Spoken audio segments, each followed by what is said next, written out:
सुबह हुई, मैंने नाश्ता किया और सब ठीक चल रहा था।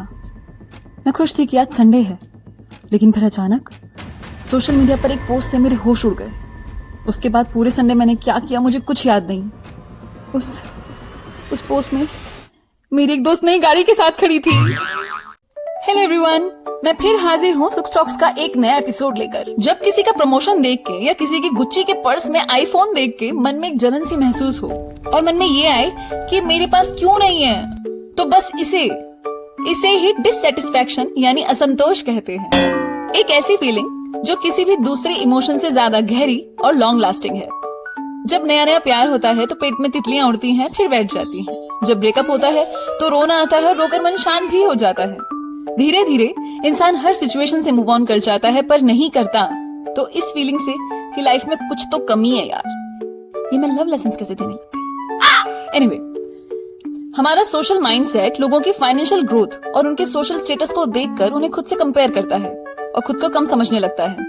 उस जेलेसी और कंपटीशन के चलते धीरे धीरे दिमाग ऐसी सिचुएशंस क्रिएट करता है जो अब एग्जिस्ट ही नहीं करती, और ये भी नहीं पता कि आगे करेंगे भी या नहीं। जब ये इमेजिनेशंस बढ़ने लगती हैं तो दिमाग अलग ढंग से सोचने लगता है और हमारी थिंकिंग ईगो सेंट्रिक हो जाती है, और फिर दुनिया से अपने को चाहिए फुल इज्जत यानी तारीफें, और अगर कोई नहीं करता तो क्यों नहीं कर रहा। And this goes and on and on and on. Chapter 14 verse 16 Gita में श्री कृष्ण ने कहा कि भौतिक सुख यानी मटेरियलिस्टिक नीड्स के लिए किया गया कर्म तुम्हें कभी संतोष नहीं देगा।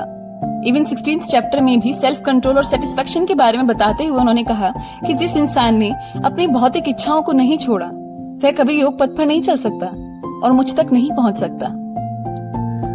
सही भी है।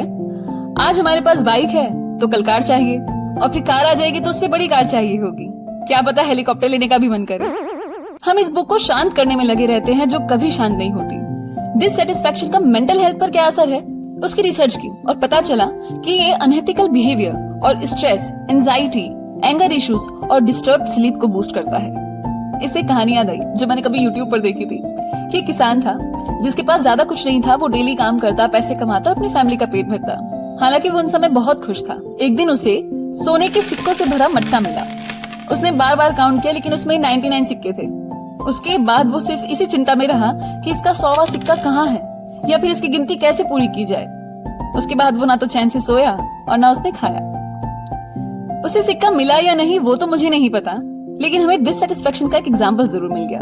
ये एक माइंडसेट है जो अनजाने में ही जनरेशंस में पास ऑन होता जाता है।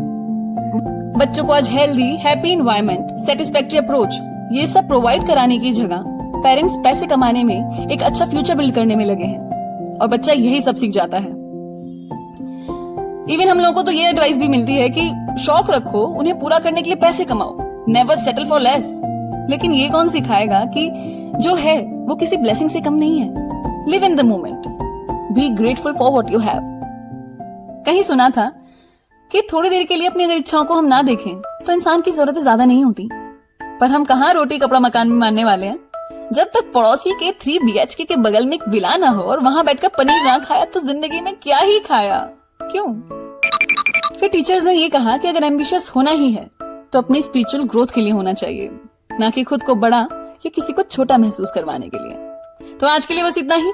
फिर आऊंगी एक नई पुरानी सी बात के साथ। तब तक धन्यवाद करिए उसका जो आपके पास है। बाय।